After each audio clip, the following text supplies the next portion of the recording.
Welcome to the Gay Buddhist Forum, where teachers from all schools of Buddhism offer their perspectives on the Dharma and its application in modern times, especially for LGBTQI audiences.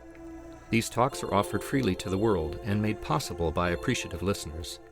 If you would like to support our efforts to share the Dharma with underserved audiences, please visit gaybuddhist.org. There you can donate, find a list of upcoming speakers, or enjoy many hundreds of these recorded talks dating back to 1996. Welcome back. Before we have our speaker, it's our tradition to go around and do a round of introductions so we all know each other's names. We have different ways of making that more smooth. Maybe today we could just try each person taking a breath after they say their name so it doesn't become a race to finish. My name is Peter. My name is Mark. Douglas. Noble. Stephen. Gary. Chris. Peter. George. Al. Roy. My name is Hubbard. Tim. Robert. Allison. Leor. Carl. Bob. Tom. I'm George. Richard. Will. Richard. Max. Clint. Dude. Harley. Brian. Jerry. Peter. Christian. Mark. Jim. Kay. Jay. Rich. Marvin. Bill. Bob. Peter.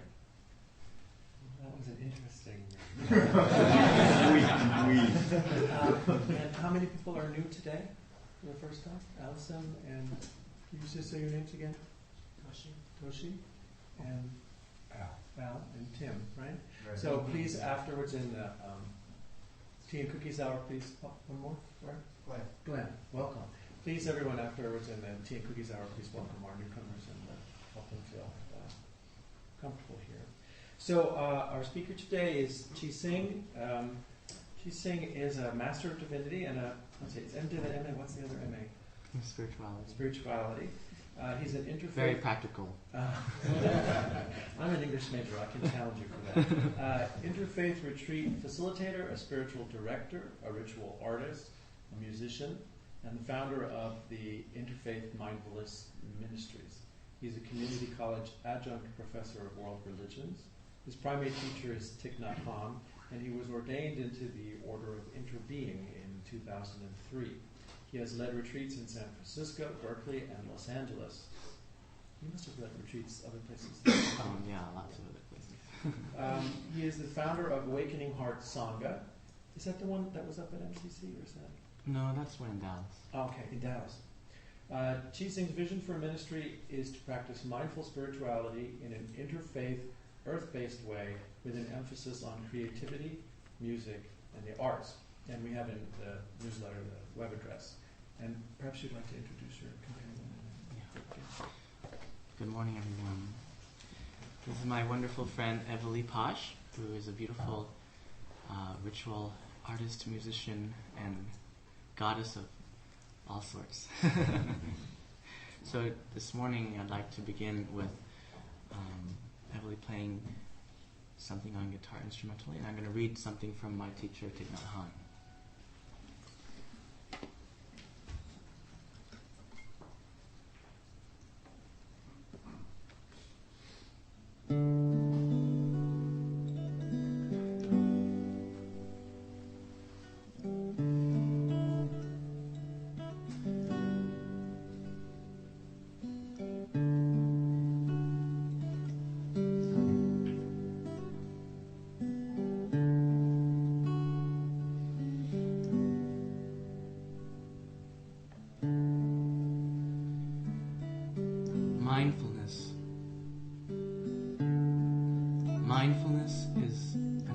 agent for transformation and healing. And yet, our seed of mindfulness has been buried under many layers of forgetfulness and pain for such a long time. We are rarely aware that we have eyes that see clearly, a heart and a liver that function well, and a non-toothache. We live in forgetfulness, looking for happiness somewhere else, ignoring and crushing the precious elements of happiness that are already in us and all around us. If we simply breathe in and out and see that the tree is there, alive and beautiful, then the seed of our mindfulness can be watered and it will grow stronger.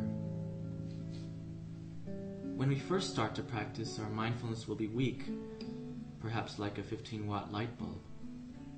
But as soon as we pay attention to our breathing, it begins to grow stronger. And after practicing like that for a few weeks, it may become as bright as a 100-watt bulb. With the light of mindfulness shining, we touch many wonderful elements within and around us. And while doing so, we water the seeds of peace, joy, and happiness in us. And at the same time, we refrain from watering the seeds of unhappiness.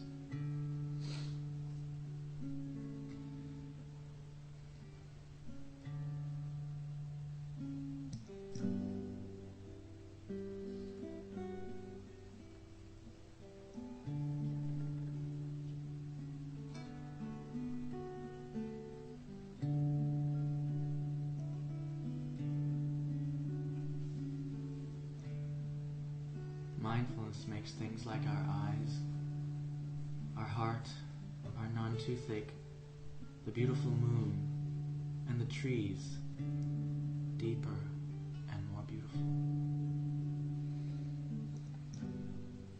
Just breathe in and breathe out.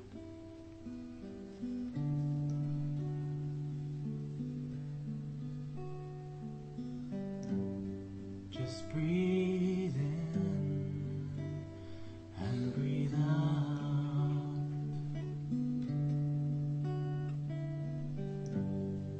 Here and now, all the miracles of life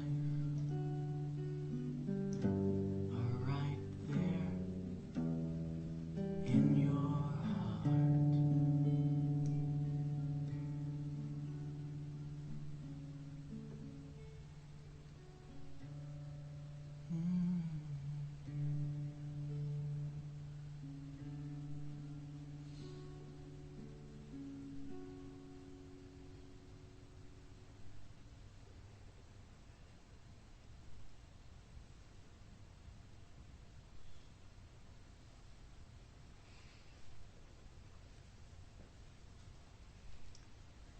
Thank you.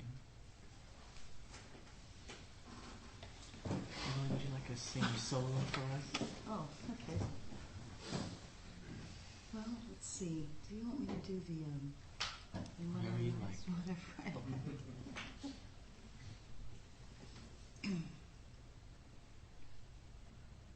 Well, I was going to do this at the end, but I'll do it now.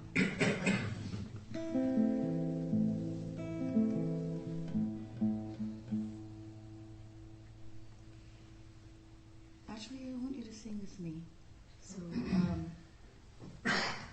I adapted a beautiful chant that's originally in Hebrew, written by a friend of mine, and adapted the words, "May all beings be happy. May all beings be healed. May all beings be free. May all beings be at peace." I think we sort of know that.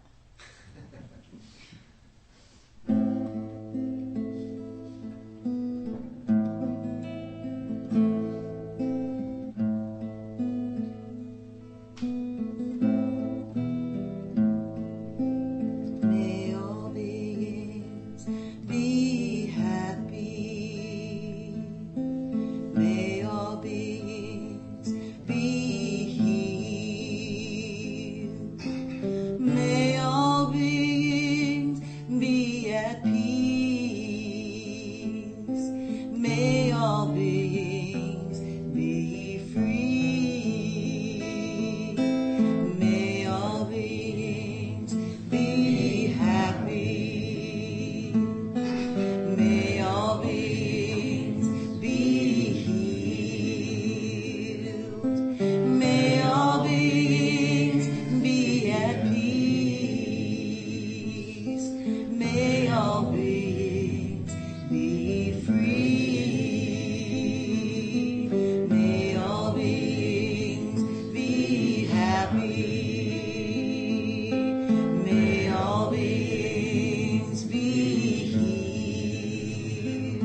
pass out these cards, and everyone could just take one, and hopefully it will resonate with you. If it doesn't, it's okay. These are cards from Byron Katie's work called The Work. And these are quotes from her book, Loving What Is.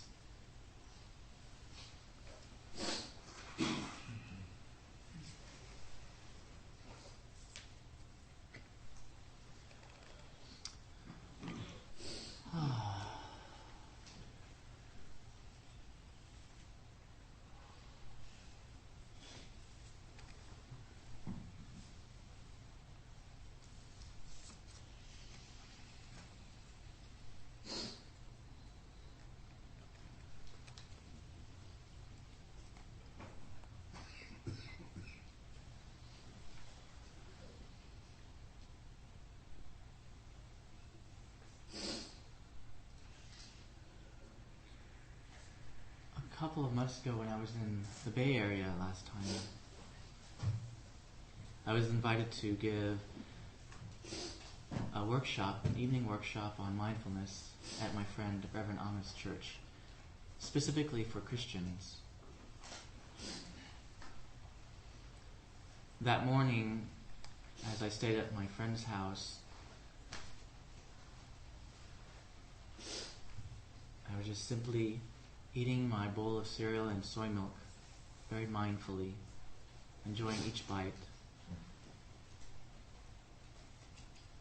And I had decided the very moment I woke up that day to practice all day long in mindfulness, to make it a personal day of mindfulness for myself, informally, so that by the time of the evening workshop, I could really share from my heart as deeply as possible.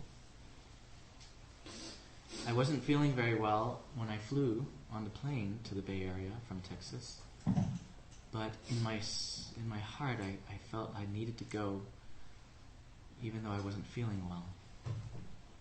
Actually, I'm not feeling well again, but I'm here.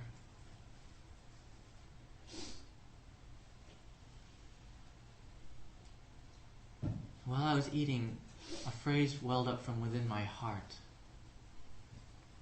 I am home. So I began to let the meaning of that phrase, I am home, just permeate my heart and my whole being, everything I was doing as I was eating the food. I am home. As I was sitting on the chair in my friend's beautiful house, I am home.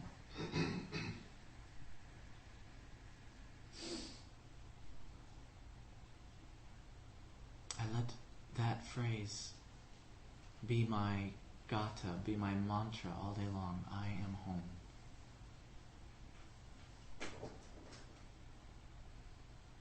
And by the time of the evening workshop, because I had been breathing with I am home all day long, 3 wonderful meanings of that simple phrase, I am home, came to my mind from my heart. But on the way to the evening workshop, I had some difficulties in transportation. I won't get into all the details, but I was at the BART station in Oakland, and it was raining very hard, and the wind was blowing very hard. And I had a small umbrella that I had borrowed, but it was very small, and I couldn't find my cell phone, so I couldn't call the person to pick me up from the BART station. So I was hoping that he would figure out that it's almost time for the workshop, and I'm probably at the BART station by then, and hopefully he'll just come and get me. Although I wasn't sure which corner I was supposed to wait at. And as I just waited there, suddenly a gust of wind just blew very hard, and all the rain that was coming down this way kind of came at me. And my umbrella went from this shape to this shape. Can you imagine in your mind what it must have looked like? And in that moment, in a split second, I made a decision. I had a choice. I could feel the choice inside of me. It was just a split second. One choice I could have made was I could have said no to this rain, no to this wind, no to my cold, no to my umbrella, no to not knowing where my cell phone was. But I didn't make that choice, and I think the reason why I didn't make that choice was because all day long I had been breathing with I am home. And so in that moment, the choice that spontaneously was made, effortlessly, was a burst of laughter and just saying out loud, I am home to the rain. I am home to the wind. I am home to this situation. I'm home right here in this body with my ditzy mind that doesn't know where my cell phone is. I am home. And an overwhelming sense of peace filled my whole being. An overwhelming sense of love and joy. Anyway, to make a long story short, I did finally get picked up, and I was there and just on time, but I needed some time to just sit before leading the workshop, because from experience I have learned the hard way what's more important than the logistics of the setup of the room, what's more important than having all your words prepared beforehand is the speaker himself or herself, the state of their heart. Because that is the real Dharma talk. It doesn't even need words. In fact, a few weeks ago, I suddenly, during the Sangha meeting in Dallas, I was so overwhelmed by the sense of bliss and peace and joy and love and just knowingness, beingness, that I didn't want to say anything. And so for several minutes I just sat with a gentle smile in silence. And then my little ego thoughts started saying, if you keep doing this, they're going to think you're crazy.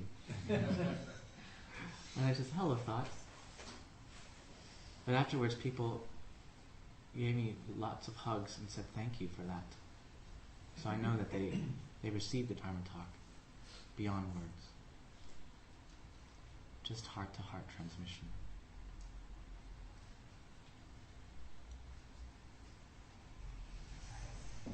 I am home. Many of us enter into the practice because we are feeling not at home with the world situation, not at home with our personal lives, not at home with the state of our relationships and our finances and our inner happiness. And so we come to spirituality, we come to Buddhism, we come to meditation because we are looking to find a way to be at home, to find peace. And that is one meaning of I am home. To come to a place of peace with what is. To just sit in the silence and the stillness, to allow the body and mind to come home to the here and now with every breath.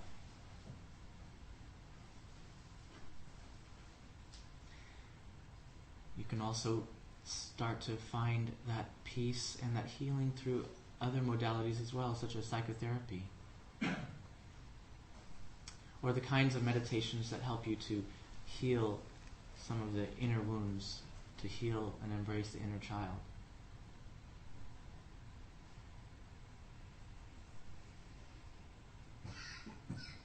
And there's also another meaning of I am home. Our practice is not just to heal the self. Our practice is also to transcend the self, to awaken to the true self, which is non-self, which is all self.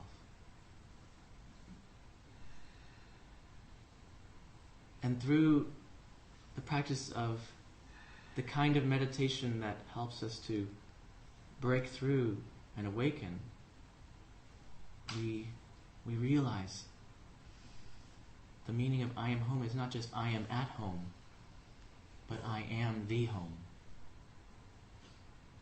We awaken to the realization of the absolute oneness and non-duality. I am the home. I have always been what I've been searching for this whole time. I've been searching for love. I've been searching for joy. I've been searching for peace. And yet the whole time I am love. I am joy. I am peace. And when I say I am, I'm not referring to the separate self, the ego, the thinking mind. But I'm not even going to try to describe what I'm referring to. But when we awaken, we know.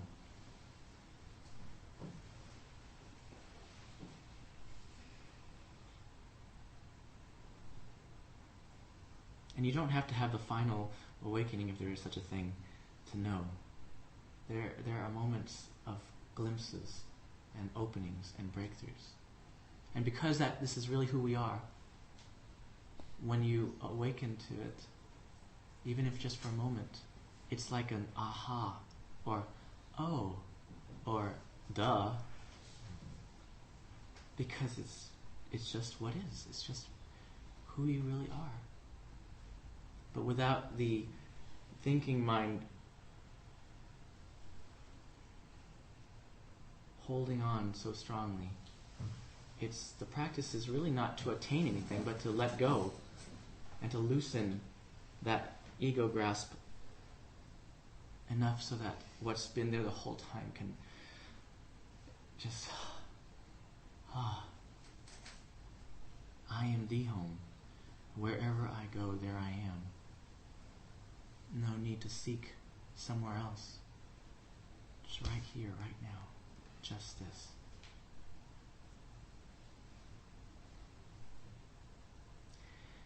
And that's not the only meaning of I am home, though. As wonderful as that is to awaken to who we really are, there's a reason why we do have a human mind and body. There's a reason why we do have this human ego to work with. It's not meant to be completely destroyed. We just need to wake up so that we don't think that's who we are. And then once we remember who we are, we can then infuse that remembering, that awakening, into that construct, into the human mind and body, and then do what you came to do in the first place, which is simply emptiness expressing through form. Buddha nature expressing through human nature.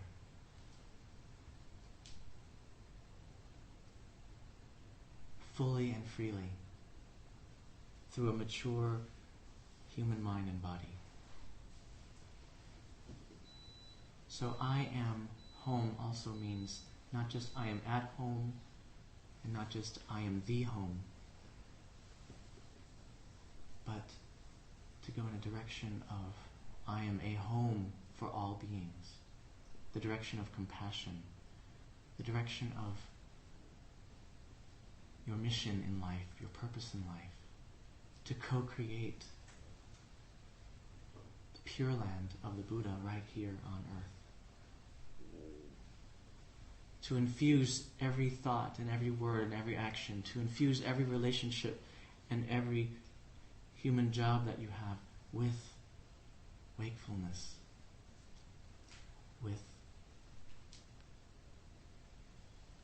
that love, joy, and peace that you are. To do your doing from the place of being. I am home. I am at home. I am the home. And I am a home for all beings. My heart is a home for others. So, I am home for this body. I am home for this fear. I am home for this sadness. I am home for this anger. I am home for everything. Both the joys and the sorrows of life. I am home.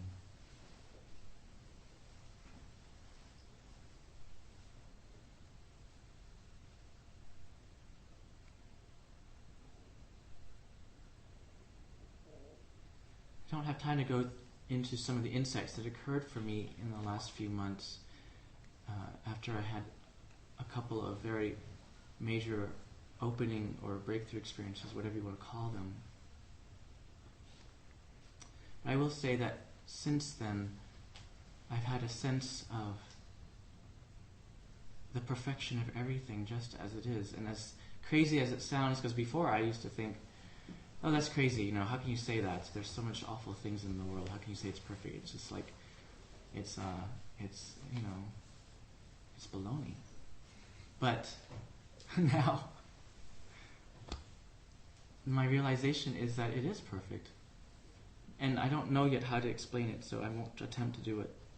But I'm just sharing from you my experience that everything is perfection, even the crap. Because the crap can turn into compost and fertilizer to create a beautiful garden of Buddha flowers.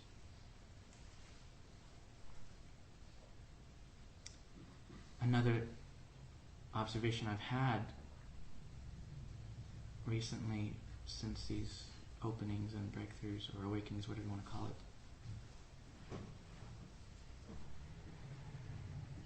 is just synchronicity after synchronicity of everything flowing effortlessly, harmoniously.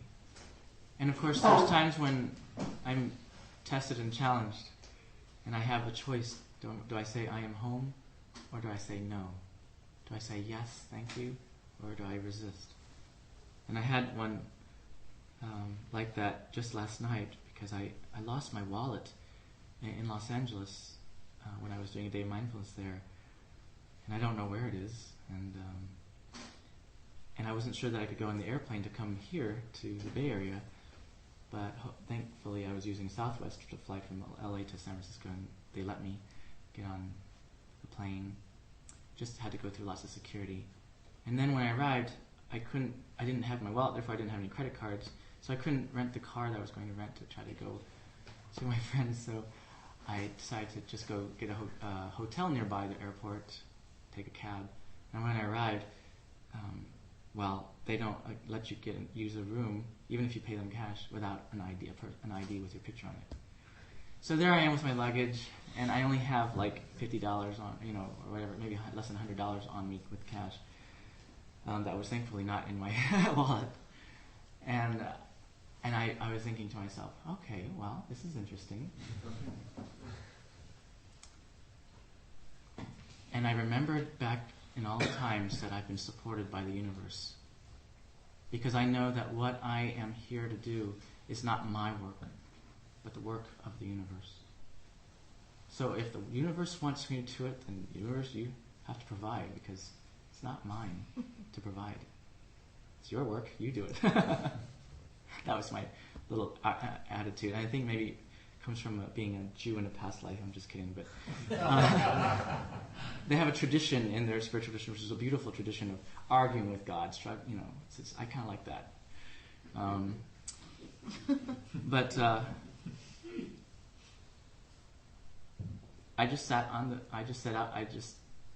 outside the office of Motel 6, and I just said, okay. And I thought of all the times I've been provided for, like the time a few years ago when I didn't have enough money to move from the Bay Area to Minneapolis, where I was moving to.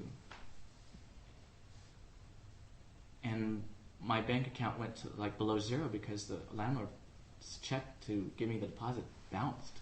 They had forgotten to put more money in there. And so I was going below zero. And I was complaining, and one of my friends said, ChiSing, don't you know who you are? And don't you know what you do? And what a blessing you are? If you are doing the work of the universe, then you need to stop whining and really just have faith that the universe will provide. If the universe wants you to do something, the universe will provide. Simple as that. And it kind of shocked me into, oh. So I said, okay, yeah, you're right. So the next day I went to a Buddhist temple, and I gave $10 into the donation box, even though I only had $50 cash on me. But I knew that that's what I wanted to do. I wanted to give something to the temple. And I asked the monk to to say a prayer for me, and so he chanted something in Pali and blessed me with water, and it was very beautiful to receive his blessing. Well, the next day I received a check that was very, very large. I won't even tell you the amount, but it was very, very large, way more than enough to move, to pack things and mail things and ship things, and to gas money to move to Minneapolis. And that was the next day. So you'd think that after that, with such a large check, that I would believe that the universe provides, But sometimes I have still doubted. But ever since this experience recently, it's almost every day that I see a synchronicity, things just falling into place effortlessly. People sitting next to me in the airplane or wherever, and just suddenly I just happen to be there, and it's exactly the perfect timing, whatever they need. And it's not like I'm trying to do anything anymore to help people. It's just I'm just being myself, and help is just effortlessly, being offered, whether or not I'm aware of it. And most recently, I had a conversation with one of my Dharma teachers at a retreat in San Diego, and she wanted me to take her to the airport. So I took her to the airport in San Diego. And then I went off and went to Kinko's to do some email, because I wasn't allowed to use email at the monastery during the week, so I thought I would check email and do things like that, just for a little while. And then I had the thought, I should go back to the airport just in case someone else is flying in wanting to go to the monastery, because that was one of the days of the arrival days for the monastery. And so I thought, because it costs over $60 for the shuttle. So that's what I did. But on my way over, I had this thought, based on a conversation I had with my Dharma teacher about Eckhart Tolle. And she said something about, he's doing something with Oprah, and there's like over 1 million, maybe 11 million people doing the online thing on Mondays or something. And it's like something's happening with this country. People are becoming more aware and wanting to become more aware. And I said, oh, wow, that's interesting. And I thought to myself, all these different spiritual teachers, for some reason, I karmically am usually in the right place at the right time to meet them and meet in person. But the one spiritual teacher that I really like, that's a modern, contemporary one, that I haven't met yet, is Eckhart Tolle. So I kind of went inside my heart and said, I am determined to meet Eckhart Tolle this year. That was my determination. I am going to meet him. I'm going to give him a hug. I'm going to look into his eyes. I'm just going to, just have a moment of silent heart-to-heart with him. That's what I was going to do. Well, half an hour later, as I went to the airport, I couldn't see anybody that seemed to look like they needed to go to the monastery. No one else was wearing brown except me. And I thought, well, I guess maybe I wanted to do something good, but nothing's happening. There's no one that needs to go to the monastery. So as I was about to leave, I look over to the right, baggage claim number 2, and there's Eckhart Tolle. At first I thought, no, it can't be. But I walked closer and closer, and it really looked just exactly like his picture in the book and the DVD I've watched of him. And I went up to him and I said, "Sir, I don't mean to intrude, but are you Eckhart Tolle?" And he said, "Yes." So I gave him a big hug, looked into his eyes, and I gave him a little gift that was in my bag, a little Buddhist bead mala. Gave it to him, and I just said, "Thank you for being who you are and doing what you do for the world."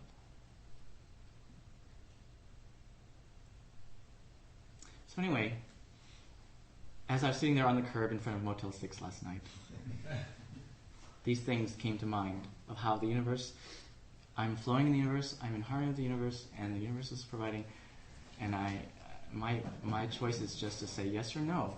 And I just said yes, okay, yes. I'm like, it's like midnight already, but I'll say yes anyway. And I'm feeling a little bit not too well, but yes, okay. So I sit there for at least half an hour, just waiting for something to happen. And some nice-looking guy came by and, tried to get a hotel room, and then I went inside and asked the person out there was, are you sure there's no way that you can bend the rules, or something? Anyway, this person overheard me, and he asked me what the situation was, and so I explained to him, and then so he thought about it for a little while, and he said, yes, I will get this hotel room for you. And he said, I'm a Christian, and I believe that that's the Christian thing to do. And I said, oh, wonderful, I'm a Buddhist. And it's the Buddhist thing to receive whatever gift you offer. So he gave me the title of a Christian book to read, and I gave him a Buddhist CD of meditation, guided meditations, and so it was wonderful. Jesus and Buddha together in that moment.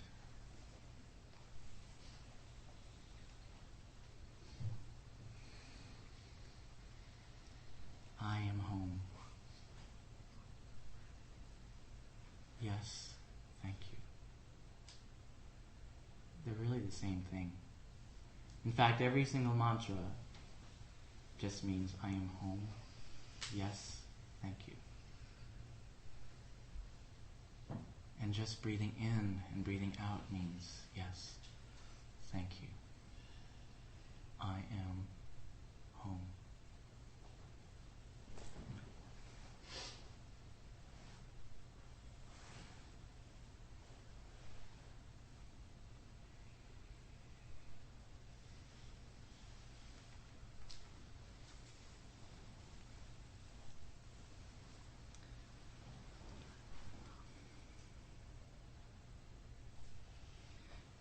So,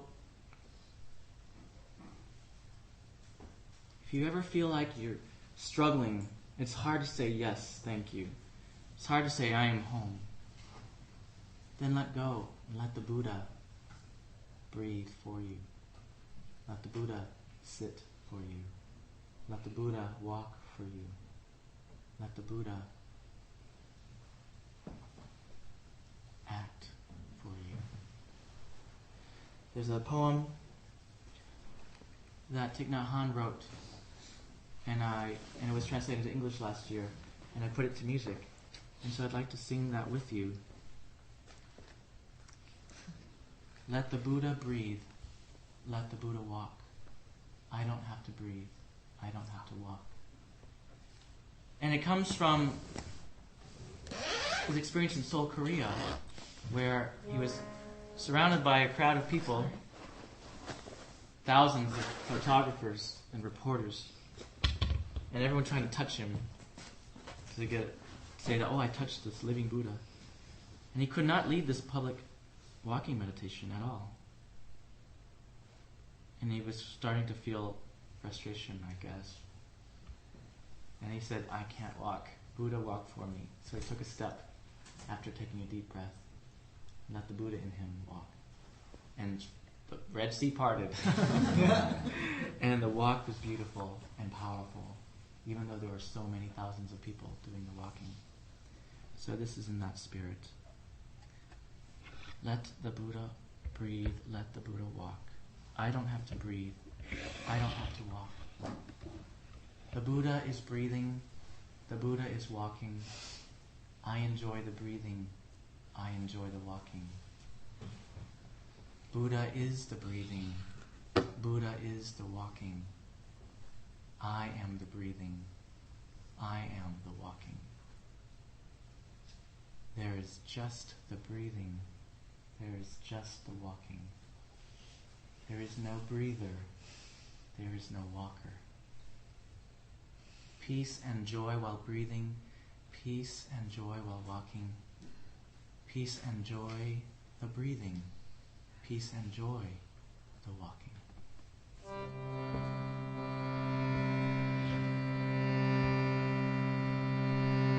So please repeat after me. Let the Buddha breathe.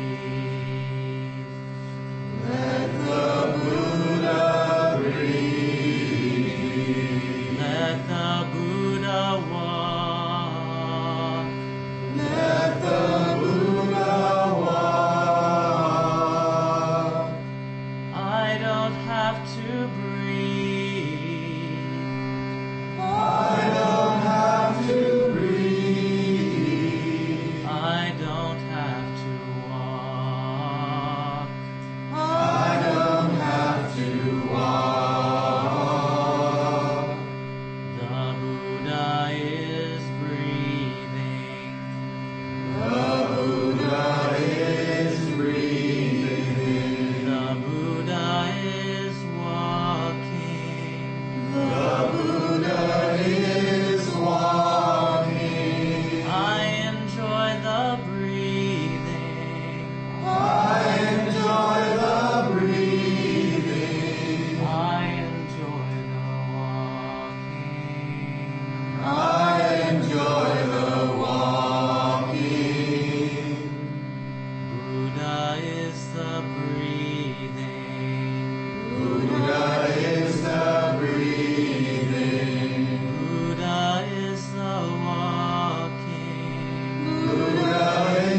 are what exists before all stories. You are what remains when the story is understood. Thank you.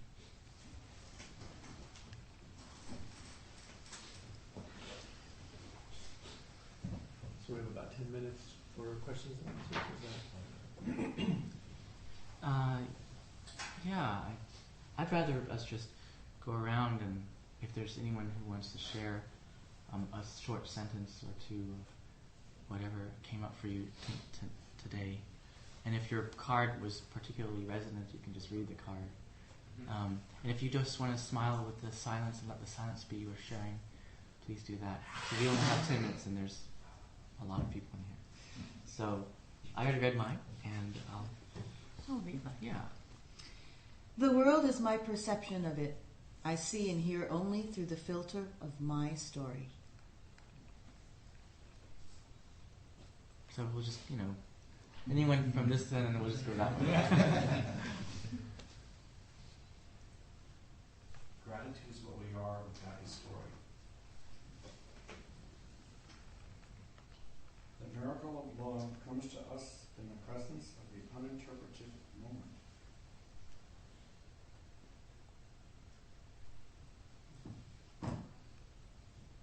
An unquestioned mind is the world of suffering.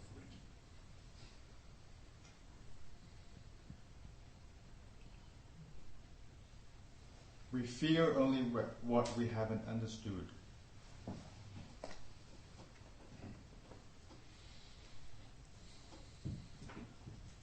We never make a decision when the time is right. The decision makes itself.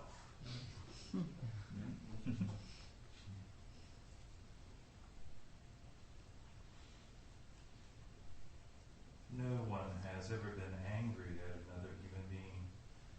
We're only angry at our story of them.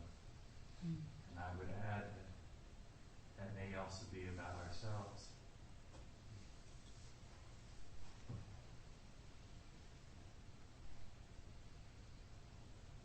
Reality is always the story of the past.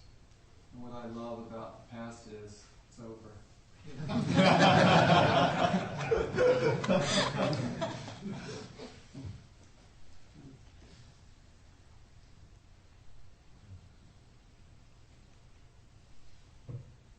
very clear that everyone in the world loves me.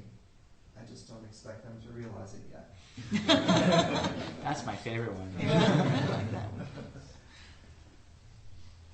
Thoughts aren't personal. They just appear like raindrops. Would you argue with a raindrop?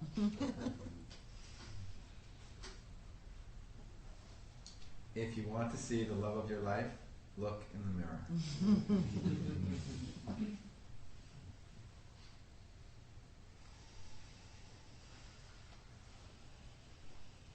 There's one that occurs to me.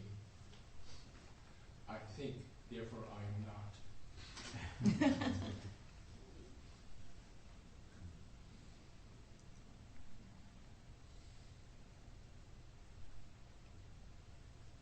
One of a conversation I had with my elder sister. She was celebrating her 65th birthday, and she said to me, she said, "You know, Howard, I finally come to a place in my life where I'm no longer looking for something."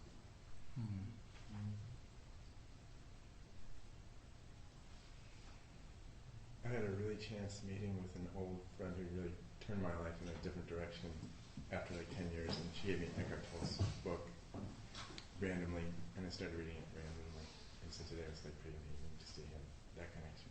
Mm-hmm. I'm not surprised. Synchronicity.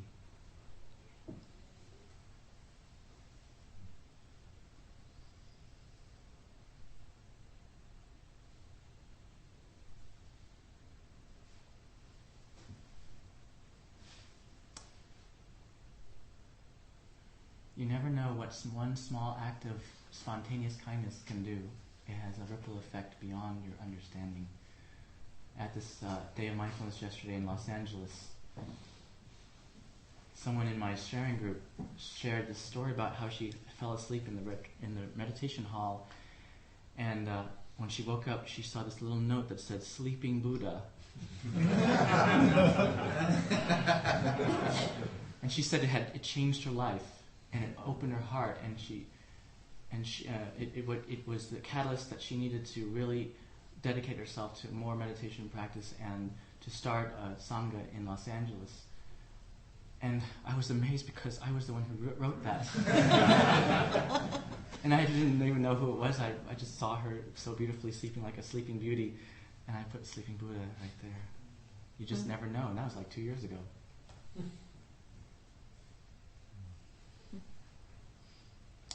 And you never know what will come of all the suffering and the pain and the confusion of your life.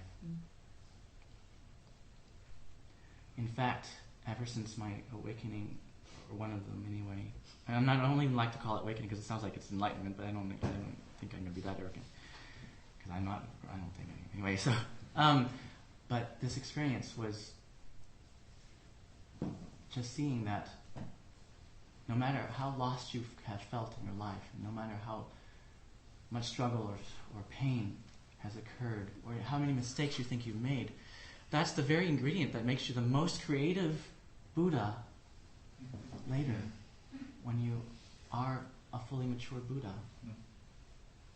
It's precisely how creatively, dramatically lost you get is precisely what shapes you into the unique, fully mature Buddha later on that you are. Not a single of all the Buddhas, not a single Buddha of all the universes, the trillions and billions and zillions and gazillions of Buddhas in the universe, not a single one of them is exactly alike. Everyone is special and uniquely an expression of the one Buddha nature, but in their own unique way, and it was their particular way of getting lost that was the ingredient for making that happen. So don't worry. Don't worry about the suffering and the pain. Everything will become compost and fertilizer, and will become a beautiful garden of the Pure Land right here, right now. Thank you.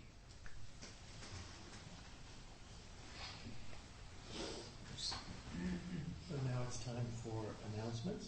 Do we have a host today? Yes, I'm the host. There's banana and zucchini bread and tea, and please wash your cup with your tea. And there's also the Adana bowl I'll be passing around, and we suggest $5 to $8 if you think you can afford. And there's also a sign-up sheet for newcomers if you'd like to receive our newsletter either electronically or via regular mail. On the pink sheets by the Adana bowl.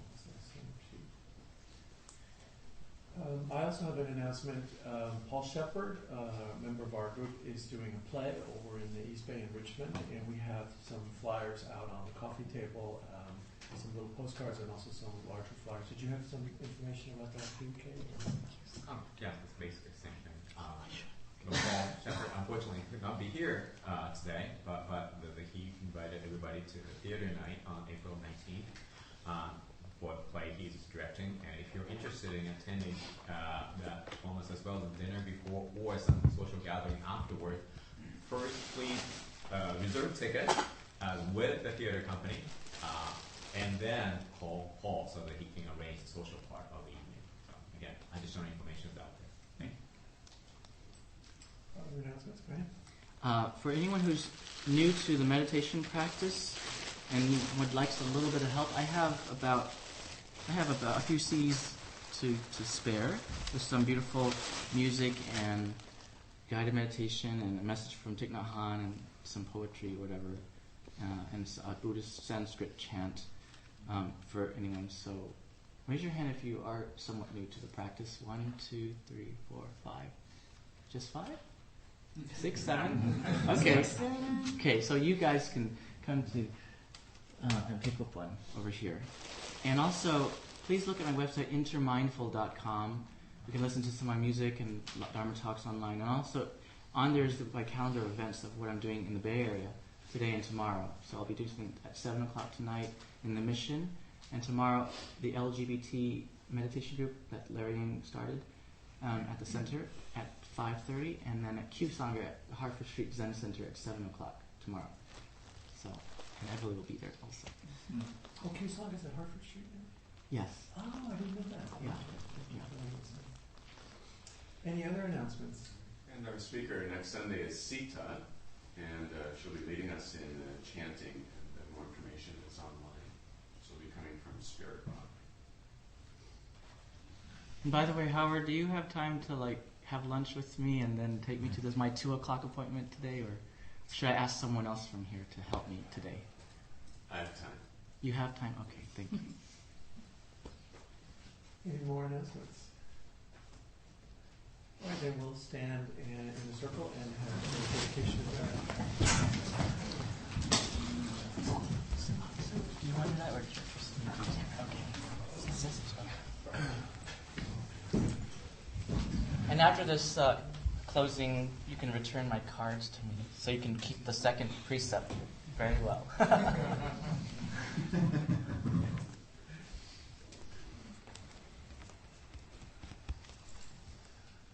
So let's take a deep breath together.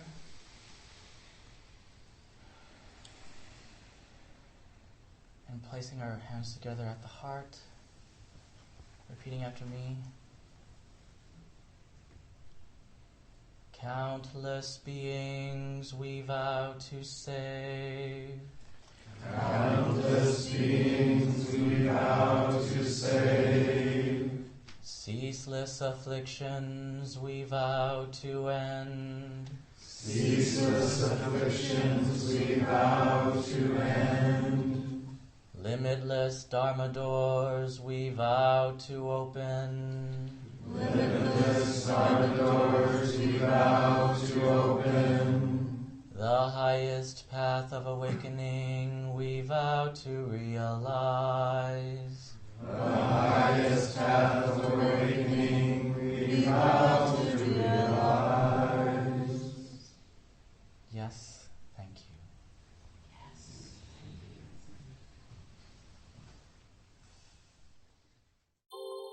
Thank you for listening to the Gay Buddhist Forum. If you would like to hear several new talks per month and be notified of upcoming speakers so you can participate live, please subscribe to this podcast, like us on Facebook, and join our mailing list by visiting gaybuddhist.org.